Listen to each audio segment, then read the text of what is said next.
Whoa, so fast. No, I was doing it before I was able to tell many people. We're here. All right, let me see. Okay, I'll turn that down so I'm hearing twice. Hi, everyone. We'll start in just a few minutes. So just hang tight. I do have a sign that says "Be right there," which now reads backwards. Does it read forward to you, Adam? Yes. Okay, good. I'm seeing it and it's like backwards. Hey, Adam's here. Hi, everyone. Thank you. I'm so blown out. This sunshine is brutal. Okay. Okay, I am shown as moderator. Hello, hello. Wow, it's alive. Me? I'm alive. You can see the comments, right? Yes, but they're going very quickly. So fast. Yeah. Welcome So, okay, hey everyone. So we're gonna wait just like one more minute until actually 11, because that's the time that I told everybody I would be here. So we'll wait a couple more minutes and we'll get this whole thing going. Adam is here. Adam, say hi. Hi. Hello, everyone. That's it. And this is the awkward part where I sit and wait and do nothing. Yeah, we need some elevator music. We do. My goodness, they're from all over the place. Wow. Hey, Grumpy Cat. I recognize that name. How could you not, right? That's nice. Okay. I'll be right back. I promise. I'm going to see if I can just close the door. Just a little bit more. It's so bright. Yeah, I got it. Oh, you know what? It's because we've got this light on. There we go. Is this better? Is it? No, this light is so bright. Okay, you need to turn that back on when I close this. Thank you. And I know, my mug is slowly awesome. disappears into darkness. This mug is a mug from The Onion, by the way. It's Adam's favorite mug and my favorite mug too. And if you know The Onion, it's what is it, like a parody news site? And it's coffee. It's just black coffee, which, by the way, is how I take my coffee. Why is it so... Okay, that's better. It's good now. Okay. It's good now. Okay. All right, is it 11? It is 11. No, secret. Someone's the ones to see me. Who is Adam? Adam, for those of you who don't know who Adam is my cameraman. He's a friend. He's been friends with me. We've been friends for like over 10 years. And he's the one behind the camera. So he is here moderating the chat. So he will actually play a very important role in this live. I am not seeing the questions because we're doing this on a mobile, and so I can't, like, these things are coming up so quickly. Adam will be telling me the questions, so he is looking at them, copying them, and he will be feeding the question to me. So if your question does not get answered, it's his fault, okay? It's not my fault. And no, I'm not gay. And no, he's not gay. It's my kitchen. Yes, and this is Adam's kitchen. This is where we film. All right, so here is how the live chat is going, the live Q&A is going to work.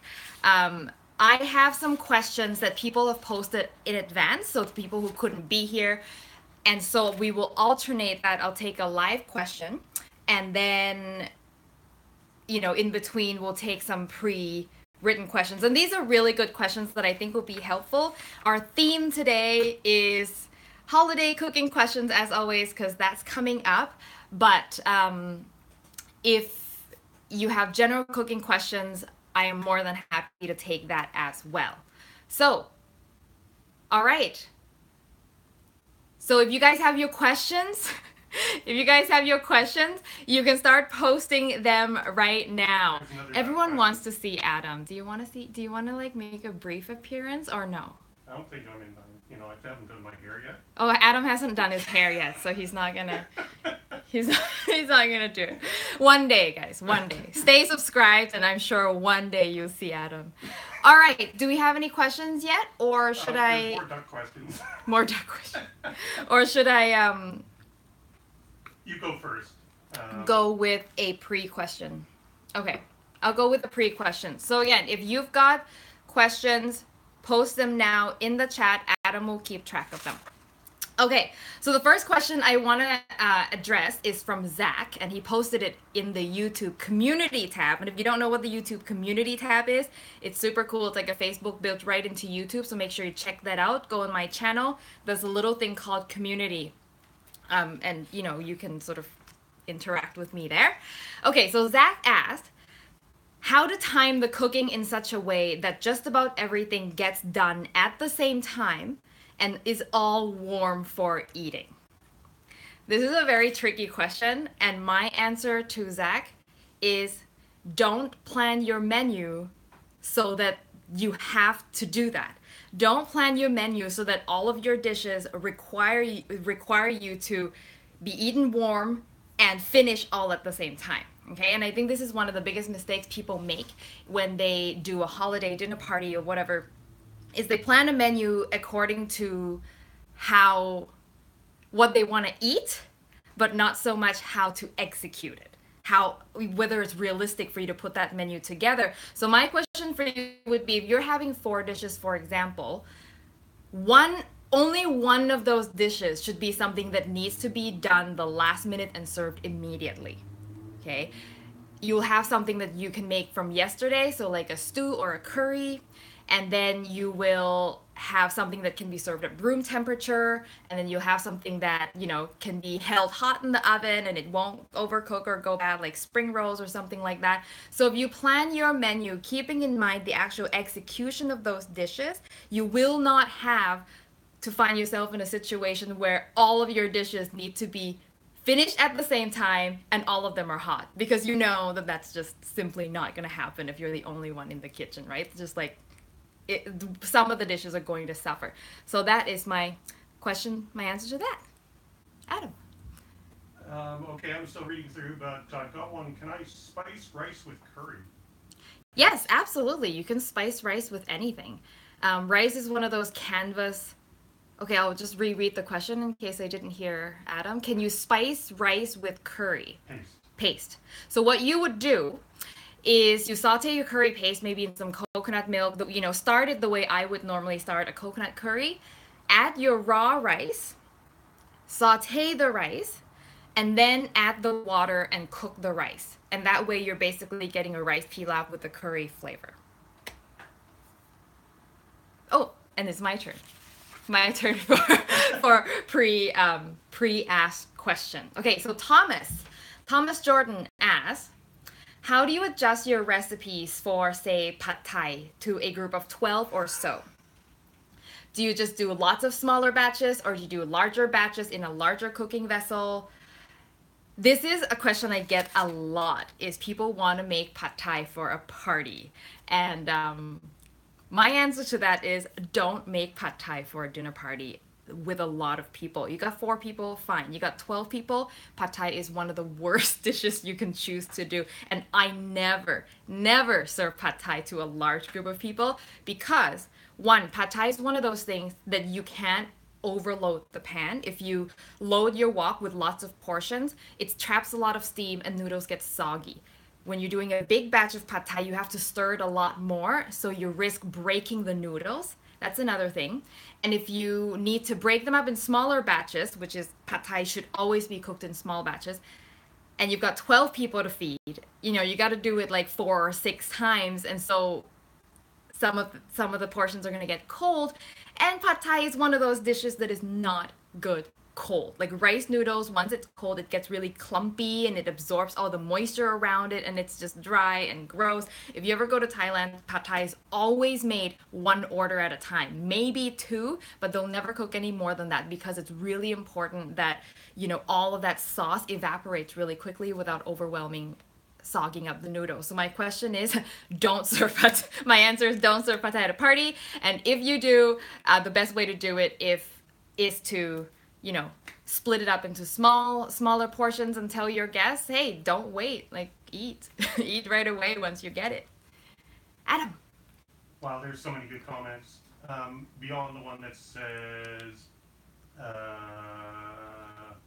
my son just kissed pie on the screen. Oh, he's 16 months old. Kiss back to your son. Thank you. I need to wrap this so I can read it. What's a good Thai dish to serve at parties? What's a good Thai dish to serve at parties?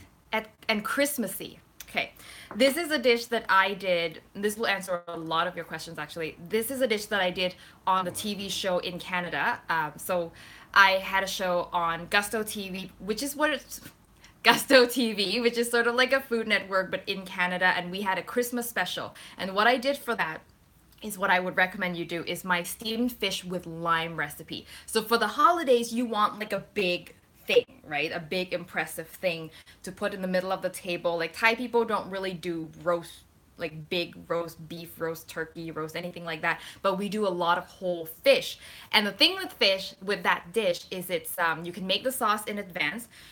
If you don't have a steamer, you can actually do it in a roasting pan and just cover it with foil and turn your roasting pan stovetop into a steamer, or you can just bake the whole fish, make the sauce ahead of time, pour the sauce over, and the sauce has a lot of chilies and cilantro, so it's red and green, and it comes out looking super festive. I do have a recipe for that. I think that recipe actually lives on Mark Wien's channel because I did a collaboration with him. So just Google like Thai steamed fish with lime, Pailin or Mark Wien's, that recipe will come up. It's also on my website, obviously. Yeah. Okay. Your turn. My turn. Okay, so this question is similar to what you asked, but she asked, would love to get your Thai holiday menu, and Kayla asked that. And then another person asked a similar question, my go-to dish to bring to a party, the biggest crowd pleaser. So I'm going to combine these two because they're sort of related. So my biggest crowd pleaser, that if I have to bring something to someone else's house, I always do a curry because it can be reheated. It doesn't need to be cooked last minute. I can make it like a long time in advance so I can bring it and not have to be worried about it. And a coconut curry, a Thai coconut curry, is a guaranteed crowd pleaser. Like if I'm serving someone and I know they're not familiar with Thai food, they're maybe not the most adventurous group of people, a curry is a guaranteed win because it's very exotic to a lot of people. They tightly associate curry with Thai food, so it's something they expect. And I would go with a not super spicy curry, like a Massaman curry or a yellow curry. Make it rich and stewy. If you want to be festive, do short ribs. Short ribs is like a luxurious, it's kind of expensive, but you know, for a special occasion, and it just works so well with the flavor of Thai curry. So that would be one thing I do. Steamed fish with lime, as I mentioned. I would like to do gai yang, Thai barbecue chicken. That is always a crowd pleaser. You don't have to do the whole chicken. Like if I have a lot of people, I just do chicken thighs. I marinate them ahead of time. If you have a barbecue, put it on there. If you just have the oven, bake it, put it under the broiler shortly to char the skin a little bit. Everybody loves the gai yang. Like I've never had anyone say, this is all right. Lettuce wrap type things. So if you make lap, which I have tons of lap recipes, and make like lettuce wrap thing, people love doing lettuce wraps. Spring rolls. Spring rolls is such a guaranteed crowd pleaser. And it's a great holiday dish because you can make it in advance. Like you can wrap the whole thing yesterday. You can fry them the day off, but you know, you can fry them in advance. And then when you're ready to serve, stick them in the oven, heat them up for 5 minutes to get it crispy. It's an easy, you know, and people are familiar with it, and you can play around with the filling. I actually have a green curry spring roll recipe coming up that will be really good as well. So yeah, those are some of my ideas. Did I ask this already? About do Thai people celebrate Christmas? Do Thai people celebrate Christmas? No, you haven't asked, but no. No. Next, no.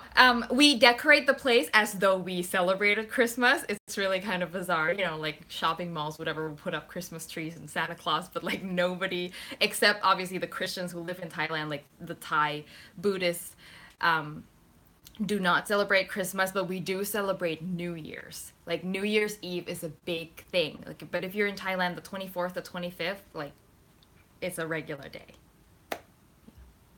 Oh, my turn. You'd think that we'd get this at some point, right? There's so many on having. Okay, so Perry asked, which Thai dessert would go well with a turkey dinner? I'm not sure if Perry is a guy or a girl, but he or she wants to add a bit of Thai touch to the holiday season. Yes. And a similar question about a Thai stuffing. A Thai stuffing. Okay. So let me do this dessert first. Okay, so a turkey dinner. What I would recommend is check out my tapioca cantaloupe dessert recipe. And I say that for a couple of reasons. After a turkey dinner, everybody is so full. Like everyone is so full, and by the time dessert comes, like they're forcing themselves to. I should take this down.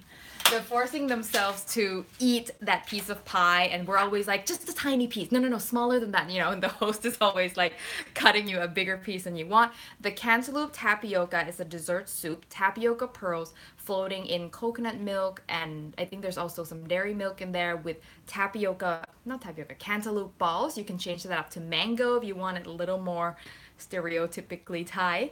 And it's light, so people are actually able to enjoy it. They're not going to feel sick. It looks really festive, like little pearls and balls floating in this cool glass. It just looks super festive. And you can make it in advance. It's gluten-free and all that jazz. So you don't have to worry about the person who can't eat the pie crust.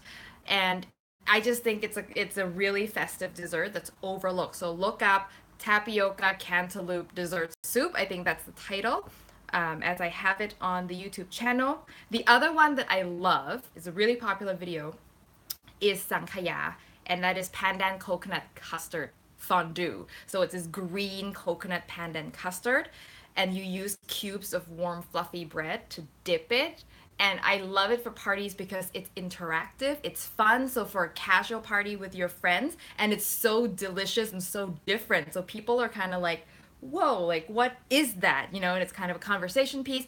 Also, because it's fondue, people can eat as much of that as they want. Like if they want 2 pieces, they get 2 pieces. You don't have to end up in a situation where you're like trying to force yourself to finish a piece of cake or something like that. So, and what was the other thing Thai stuffing, right? Or tie it up. Tied up stuffing. What I would do, I would keep the bread. Like some people do rice stuffing for an Asian one, but I think the bread is, the stuffing has to be bread for me in my mind. I would do a curry flavor now that I think of it, because it really is something that's easy to do. You just get store-bought curry paste, mix it with, dilute it with the stock that you're using for your stuffing, and that's it. That's all you need to do. If you want to make it richer, you can add a little coconut milk in that stock as well. Don't overdo it. You don't want it to be like too rich. And that's it. Your favorite curry paste in your stock, put over your stuffing. You're done. A couple people are asking about they want to make the roast beef, but not with such an expensive cut meat. Okay, that recipe, the roast beef recipe that I just posted, I used tenderloin because it's kind of a personal favorite of mine, but it is expensive. A top sirloin would work really well, but the method that I showed works with any cut. I think a top sirloin is a good sort of inexpensive cut, less expensive than the tenderloin, but it's still tender enough and flavorful enough and easy enough to work with. If you want to do like a prime rib, that's fine too. I just find that 1, it's still expensive, and 2, it's a really difficult piece to handle because of the bones, and there's fat pockets and things. And I think if the goal is to be easy and not impressive, because prime rib is impressive, I would go with something boneless and just easy to work with. So yeah, I would go with a top sirloin. Yeah.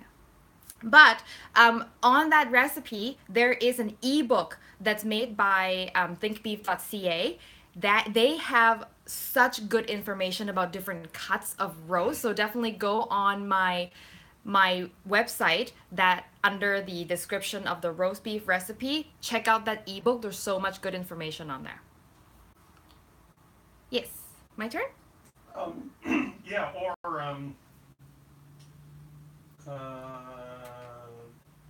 what one dessert sweet can't you live without this time of year? What one dessert I can't, or sweet, I cannot live without this time of year? There's also a question about easiest and fastest Thai dessert for a party. Oh my God. Those are probably 2 different questions. Yes, there are 2 different questions. I don't think I have a dessert that I can't live without. Like, I like to change it up this time of year. Oh, you know what? It's not Thai though. I don't know if you wanted to know a Thai one, but I love shortbread. Shortbread cookies is like my favorite kind of cookie ever. And 'tis the season for shortbread. So I would say, yeah, shortbread cookies. like plain butter, really buttery, real butter. So good. And the other one was, what was the other one again? Easy, easy, quick Thai dessert for party. Check out my bananas Foster recipe. You can like literally make it and serve it right away. It takes minutes to make. So it's basically bananas Foster, but we're using palm sugar and coconut milk instead. You can even make the sauce ahead of time, and comes time to serve, you saute the banana. Well, what you would want to make the sauce ahead of time. Forget about it. Like don't even, you can make it 3 days ahead of time. Comes dessert time, you saute some bananas with some butter. Pour the sauce in. You can add some alcohol and brulee it for some flair, and that's it. Pour it over ice cream and it's done. And it's impressive. People can watch you make it, and that is the fastest dessert you could possibly make. And delicious. Can I do one of mine? Yep. You're the boss. Julie asked, what is my favorite Canadian/North American dish? So I have a bit of a story about it. So the short answer is lasagna, and which I know is Italian American, but it's become so integrated into North American cuisine. My story with lasagna is when I was little, I loved Garfield. Like I read Garfield every chance I get, but it was all in Thai. It was the translated version. And so Garfield, for those of you who don't know, loves lasagna. Like that's his thing. He just goes crazy for lasagna and he eats it like this. And I had no idea what lasagna was. In fact, the way they translate it in Thai, it was hilarious. They called it la sakna. And I'm like, what the hell is la sakna? I'm sorry. What the heck is la sakna? And so it's for me, like for years, it was this mysterious, magical food that Garfield loves so much. It had to be so good. So one day, a local restaurant in Hat Yai, which is the town in southern Thailand I grew up in, they started making Western food, and sure enough, lasagna was one of it. And so I had it, and like it was a life-changing moment. I had never had that combination of tomato and beef and cheese. Like I'd never even had cheese, I don't think, at that point. And it was just like an umami explosion, and I was just like, what is this? This is why Garfield loves it so much. And looking back, it's probably like not even a good lasagna by like my standards today, but just that combination of flavor. And I think it's the reason why I still love it today. Anyway, there's my lasagna. A lot of people are asking about what you're using to film because it's so clear. What I'm using to film right now? Okay, I'm using, because it's so clear, they said? Okay, I'm using my iPhone 7 front camera, and I am using a DJI Osmo gimbal to stabilize it. So I can actually like lift it and travel with me and like move it around like this. So it's something that I got, for when I want to do things like this or walk around. It's really useful when I'm walking around with it. Like at my Thai festival, I did a live tour of the Thai festival in Vancouver, and I used this guy as well. Yeah, it's super useful. Now I have to get it back. Okay. Yes. By the way, you've got a lot of fans in Thailand, around Asia, and it's 2 o'clock. I'm so sorry. Thank you so much for staying up so late. I know, like, there's just no time that works for everyone. Like, I'm either going to lose Europe or I'm going to lose Asia, and it just had to pick. And so I figured, let's do something that, that will work for me personally, and it'll work for some of you. So thank you so much for staying up late and whatnot to hang out with me. One of these days we'll do an Asia version where I will stay up late so that you guys can watch it at a reasonable hour. Okay. This should be a quick one. Veggies for Pandan Curry. Veggies for Pandan Curry? Oh, mushrooms. Mushrooms and Panang go. So the thing you have to remember with Panang is it's very rich and heavy. And if you use a delicate vegetable, it's going to get overwhelmed by the sauce. So I love mushrooms, portobello mushrooms, eggplant. You roast the eggplant, get it really nice and sturdy. Any sort of squashes are really good. Butternut squash. Even fennel, like grilled fennel, works really well. So anything that's sturdy will work super, super with Panang. Yeah. Mine? Okay. So aparajita.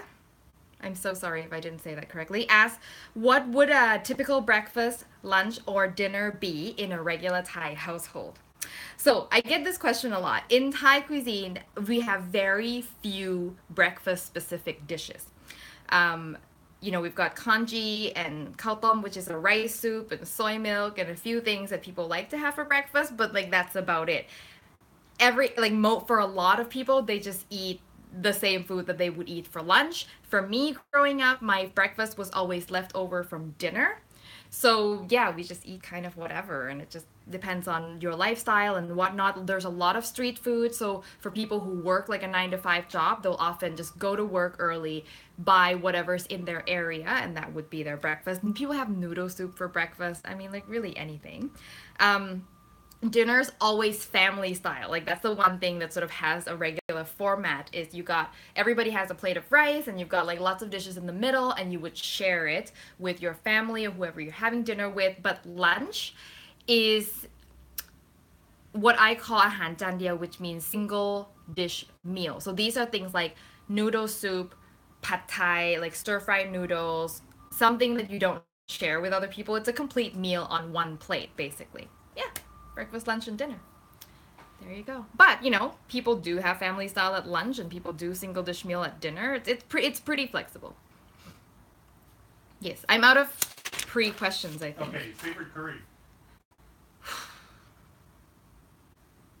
That's a mean question.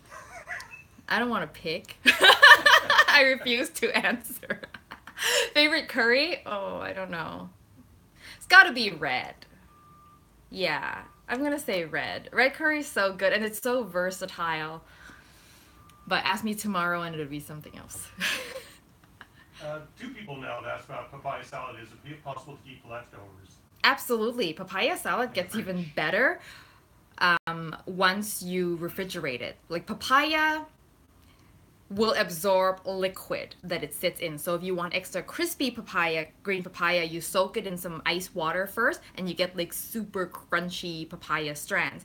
But if you just make the thing and then put it in the fridge, it will continue to sort of absorb the liquid from the dressing and get crispy and crunchy and cold that way. So yeah, absolutely. And there's nothing in there that's gonna wilt, right? Within reasons. Like I think 1 day is fine, but 2 days it's gonna start to look a little weird. So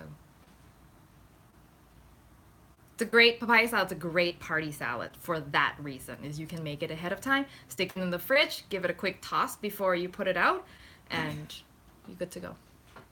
If you're cooking for just yourself, what's your go-to recipe dish? Cereal. Cheerios. Instant noodles. If I'm by myself, I rarely cook. Like, well, from with my lifestyle these days, I'm always recipe testing, so I just end up testing whatever recipe I'm working on for you guys. But if I'm like alone and I have no agenda, nothing, I usually tend to just go with like, that's my chance to indulge in Mama instant noodles. Mama is Thai instant noodles, the best instant noodles in the world, and that's like, and I feel bad like eating that any other time except when I'm just alone by myself with no agenda. And I put some eggs in it. If I have some vegetables, I'll throw them in, and it's just so good, like MSG loaded indulgence. Not too often though. Wapo C. Some homemade Thai candy snacks that you would make good holiday gifts. Okay, so I have a recipe for, it's not a candy, but they're like tiny little mini cookies that sort of melt in your mouth. It's called Kinome Ping. So look up, God, what did I even call it in English? If you go on the website and just maybe look up edible gift or something like that, they're little tiny cookies made from tapioca starch. It is gluten-free, so it's great, lasts a long time. They're super festive. You can color them. Yeah, so that's what I would do, and it's really pretty easy to make as well. Other than that, Thai candies? I can't think of anything else right now. You made something, you put it together. It's not Thai though. I've made bliss balls, like those date balls. Oh, right. That I give to my friends, and basically dates and spices and nuts and whatever, just grind it up and shape it into a ball, and they just make great gifts too. Yeah. More questions, please. I I'm just reading something from someone in Wales made Massaman Curry, and my mom's Welsh, so I'm Oh, seeing a connection there. Adam's mom is Um, Welsh, so if you're from Wales, he British loves Welsh, you. but yes, exactly. Um, Go-to Thai beef short rib recipe. Well, as I mentioned, you can do the Massaman Curry, which I have a recipe for, but something else you can do, and I did this for a restaurant that I used to work for in the States. Braise short ribs in a 5 spice broth. So think my cow kamu recipe. So the broth is like lots of soy sauce and cinnamon and star anise and coriander. So 5 spice and heavy on the dark soy sauce. Short ribs do so well in that broth, and you want to make that broth a little thicker. So I add also like carrots and onions in there, and I sort of let it cook. I think what I did for the restaurant, I remember now. I put carrots and onions in the braising liquid. I let it cook, and then I take out the meat, and then I puree the sauce, the carrots and the onions, into the braising liquid, and it becomes thick, and it becomes sort of like a sauce that you pour over that beef short ribs. So good. So good. So look up my cow kamu recipe, my pork leg stew recipe. Use that idea, apply it to short ribs. Yes. How do you make your hair look so good, Cantaloupe? Are you serious? My hair is my worst enemy. It's like Is it a Thai secret? my biggest struggle of my life is getting my hair to stay under control. Well, I flat ironed it today, and my friend just introduced me to a product called Frizz Ease, where you like put it on and like little hairlets stop sticking up all over the place. We'll backlight you and show it all off. I know. You can kind of see. No, it's behaving today. But yeah, that's why I braid my hair for the show, is to keep it under control. Because otherwise, like once you can almost tell like whether the video is earlier in the day that we're shooting or late in the day. Because like earlier in the day, like my makeup's fresh, my hair's. If you want to look up my What's between Thai cilantro and shadow something? Benny? I don't know what that I don't is. know what that is Skip. either. Skip. I'm sorry. Write me like Yeah, on social media. No, right. look That's it a up. really good point. My kids are half Thai. Any suggestions on getting them to eat spicy? Your kids are half Thai. Any suggestions for eating spicy? Yeah. Start little at a time. And I would actually start with white pepper, which has a much gentler spice. And then just start sneaking in like very small amounts. That's how all Thai kids like grow, end up eating spicy food is when you're children, you don't really eat anything. Like kids can't eat very spicy food. But when you're in a Thai household, there's always something spicy on the table. So then we'll start by like trying a little bit of it, sort of mixing it a little bit in with rice, and over time you grow a tolerance. So yeah, just like sneak some things into their food. Favorite Korean food? Favorite Korean food for me? Oh, I don't know the Korean name now, but it's a tofu soup. It's that like red, spicy, soft tofu soup. Love it. It's so comforting. Yes, I love Korean food. Favorite Thai herb juice? My favorite is, I have no idea how to pronounce this, Dok Kum Poi juice? Oh, herb juice like that, like herbal tea. Oh, Yeah, like I'm. You said herb juice, and I have this image of cilantro, a bunch of cilantro being squeezed, and I'm like, oh. Or like an herbal tea. Oh yeah, I love Pandan Lemongrass Tea, and I have a recipe for that, and it's the only herbal tea that I have on the site because it's like my absolute favorite. My first time having it is like when you go to Thailand, you go get a massage as sort of like a nice-ish spa. They always give you some sort of an herbal tea to finish everything off, and it's the best because you're already so relaxed and you're drinking this warm, like really aromatic tea. The pandan is floral and the lemongrass is citrusy, so it's a perfect balance. And that's my favorite. And it's super easy. You take some pandan leaves, which you can buy frozen. Take some lemongrass, and you just boil it in water. And you can sweeten it or not sweeten it. It's up to you. How about favorite Vietnamese dish? Favorite Vietnamese dish? There's a lot too, actually. I'm thinking of, what I like is I think Oh my goodness, we're getting every country now. We're doing one more. After Vietnamese, I'm doing one more. Beef la lot. I don't know if that's how you pronounce it, but it's like beef wrapped in wild beetle leaves and then grilled. So delicious. I love it. Yes. We'll do one more country, Adam. My favorite food from the Arctic. How about, well, I'm going to give you two. English and then Middle Eastern and African. Oh my god. Okay, can I do Middle Eastern? Sure. I'm only doing one. I said one more.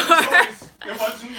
I'm going to do Middle Eastern because I just came back from Dubai, as you know, and I experienced this magical food called majboos. Somebody had told me you gotta try majboos, and sure enough, I ended up and there was majboos, and it was so good. It's like a biryani, but it's at that restaurant anyway. It was stronger flavored. The rice had so much seasoning and flavor, and there was that lime that I think it's a lemon, a black fermented lemon that made the rice tart, and we had lamb, I believe, and there was just super tender lamb on top. So good. If you have a good majboos recipe, share it with me, please. Some people have been asking if you're going to make more Vietnamese, and someone's asking Chinese as opposed to Cantonese, and I guess that's all coming eventually. You know, it'll come. Let me tell you sort of how I end up choosing which recipe I'm doing. Most of the guiding light of, you know, which recipes I make is really what I feel like eating. And I do take requests, and if there's like multiple requests of a specific dish, it's definitely something I'm gonna like, okay, well, let's do that. But most of the time I follow my instinct, follow my gut, follow my cravings, because it's so much, recipe testing is so much a part of my life. If I don't do something that I enjoy, like, I'm not gonna last, right? So just for the sake of longevity of me being able to enjoy what I do and keep doing it for you, I take all these recipes and I have a big long list of things that people have asked, and then, you know, when I'm planning videos, I'll go through that list and I'm like visualizing it. Okay, do I want that right now? Do I want that right now? Do I want that right now? And that's basically how recipes end up on the show. Unless it's like overwhelmingly requested, or there's an occasion, like for Christmas, I want to make sure I do something like roasty, and I want to do like gifts or appetizers. So yeah, but I have to love it, because like before you guys see that recipe on the show, I have eaten it so many times already. So if I'm not in the mood for it, I'm gonna be sick of it, and you know. So there we go. Have you ever tried Hmong food? Didn't you make that? No, I have not. Hmong food. No, I don't think so. Well, there isn't a Hmong community in Vancouver that I know of. I'm sure there is, but I don't. You know, I've never come across them. But no, I would love to try. How many videos have you made? 400. The question was, how many videos have I made? And it's at least 400. At least. 400 something. Might be 450 now.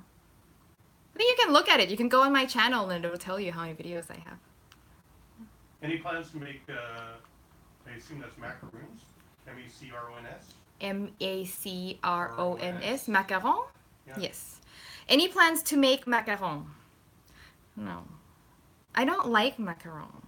Like, it's one of my least favorite pastries.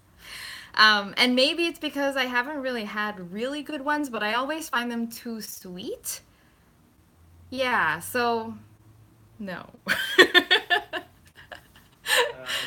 When I make, drop. Wait a minute. Where'd it go? We'll do 3 more questions. Adam, come on. Keep it together. Sorry, Adam is having a panic attack. He's lost track of his questions. Everyone loves the mug. You've got one job. Everyone loves what's your least favorite Thai food? What's my least favorite Thai food? You know, I hate bitter melon and anything that has bitter melon in it. I can't do bitter. Like, I have a very sensitive bitter palate.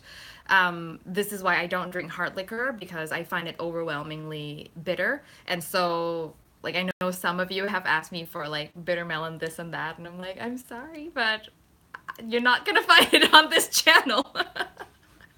Because like imagine if when I go to taste it at the end, I'm gonna be like, that's, I'm sure, delicious for somebody. No. Favorite Thai cookbook? Do you own a lot of cookbooks? I own so Yes, many you do. cookbooks. Like I just got a couple more yesterday and I don't know where to put them. Like my cookbook shelf is completely full. And on my kits, if you go to kits.com/hot Thai kitchen, I have a list of all of the cookbooks that I own. That's not a complete list. It's just a list that I have that is available on Amazon. Um, I have a ton, but my favorite Thai cookbook, there is one that I don't think is available anymore. It's one of the books that really shaped my understanding of Thai cuisine, and it's by Chef McDang. Chef McDang is a Thai chef, a Thai celebrity chef in Thailand. And he wrote a book called Principles of Thai Cookery. And it's fantastic. It's a lot of reading, not as many recipes, and the recipes are, they're not the most user friendly if you're beginning, if you're just a beginner, but it just really helped me with my own understanding too. You're a classically trained chef, right? How does this mesh with Thai cooking? For example, not searing meat sometimes seems strange to me. I know, and that was something that I personally struggled with too. So my takeaway from my classical training, when people think classical training, like, so for those of you who don't know, I went to a culinary school, the Cordon Bleu, which is very French. Although I went to the one in San Francisco and they did have a lot of sort of North American influences in there. We had classes on like international cuisine. So it wasn't like as French as the Cordon Bleu in Paris would be. But what I take away from that is mostly technique and understanding of how food behaves, right? Because that transcends all cuisines of what happens to food, like how do you maximize the flavor of food. And searing is definitely a thing that I've noticed, wow, like Thai people are not doing this and maybe they should be.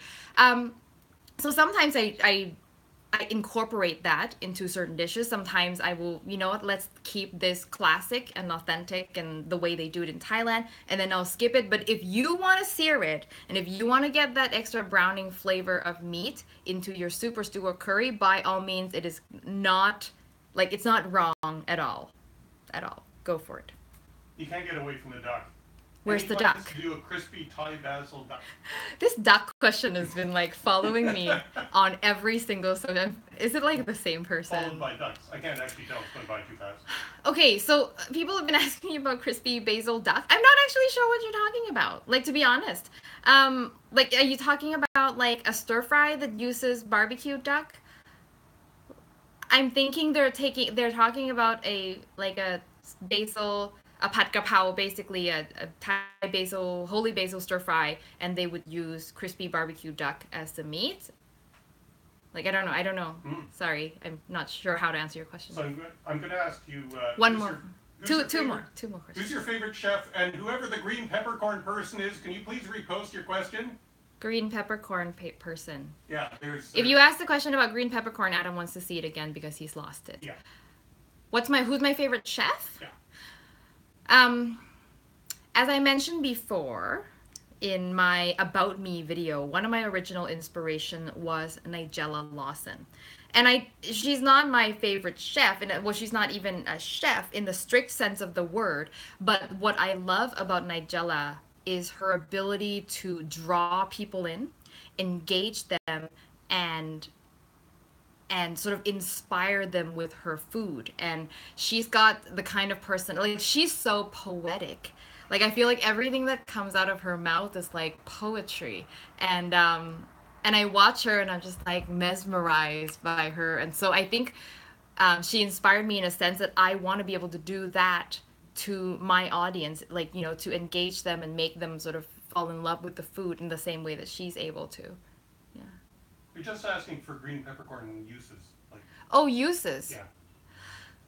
You can use green peppercorns in anything. You can stir fry them. They're pretty intense. So what you could do is you can take them off the stems and then add them to any stir fries. And then when you eat and you bite into it, you get like a hit of spice.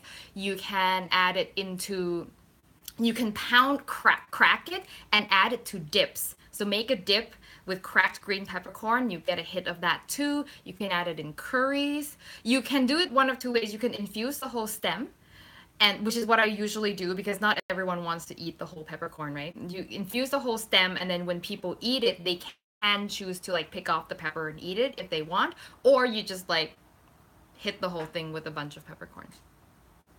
One more. Last one. Oh, now you're really making it difficult for me. Yes. Sorry, Last one, Adam. I'll just make sure okay, it's a one good one. One. Okay. The half is, do you speak French? I'm asking because I know you do. Juste un peu. Je parle français. Nid, a little bit. I studied French in high school, and partway through university, and I live in Canada, so like there's not a lot of French speaking people in Vancouver, but there's a lot of French writing all over the place. So yeah, one of my bucket lists is to go to France. I would love to go to France and actually use my French. Yeah. What's the other one question? Well, I was sort of, didn't that's it? Time, so that's why. We're done. There's a lot of questions still there. It's just, okay. I'm just trying to pick and choose. If Adam did not pick your question, he apologizes. He apologizes. But again, if we didn't get to you, send your question to me, social media. I'm on Facebook, I'm on Twitter, I'm on Instagram. What's happening on the ceiling? Oh, that! Okay, I'll show you this. See that? That is a piece of foil and parchment paper. So the parchment paper is sort of hanging over the lights to diffuse the light. So when we shoot, I don't have such harsh shadows on my face. And the foil is to deflect the light away from those picture frames because the foil was creating a lot of really harsh, ugly shadows on there. And also it's deflecting the light back towards me so that I'm better lit. And so all these things, I have to credit my brother Art for this. My brother Art lives in LA. He's a filmmaker, and he's the one who's like watching my show and criticizing it and like saying, you need to deal with this shadow. You need to sort this out, and this is what you could do. So yeah. So he's the one, and I have this light on top of the fridge that's supposed to give my hair a little bit of a glow. And we've done this before, but oh, careful not to show Adam. But I'm gonna turn the camera around. So we've got these lights, and that's the monitor.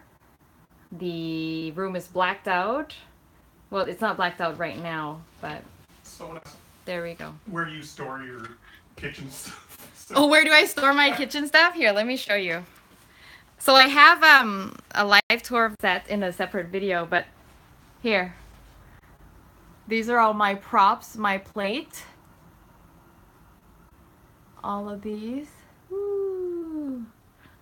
All these buckets, a variety of, oh my god, it's a mess. I'm so embarrassed to show. But yeah, piles of tea towels and placemats for my photos. I've got a bunch of aprons. You might have noticed I started wearing aprons in my latest videos because I started getting sick of getting oil stains on my shirts.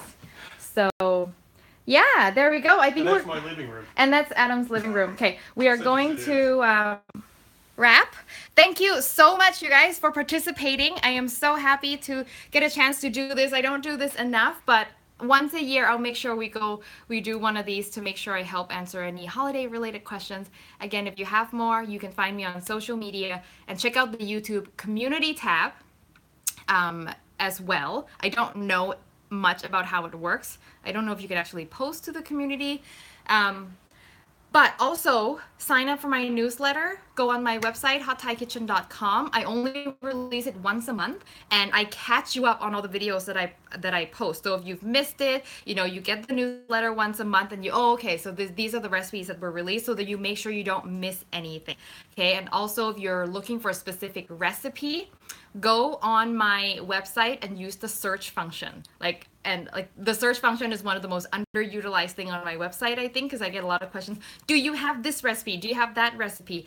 And I don't think they realize that you can just go and like search for that specific recipe on the site, and it'll save you a lot of time waiting for me to get back to you. Okay, well, thanks so much. Adam, anything else to say? Uh, Tons, but Say goodbye. goodbye, everyone. All right, you guys, have a great rest of the day wherever you are in the world, and I will see you shortly. Bye. And end chat. And I don't know where the end chat button is. I think it's right here. There's the outtake right there.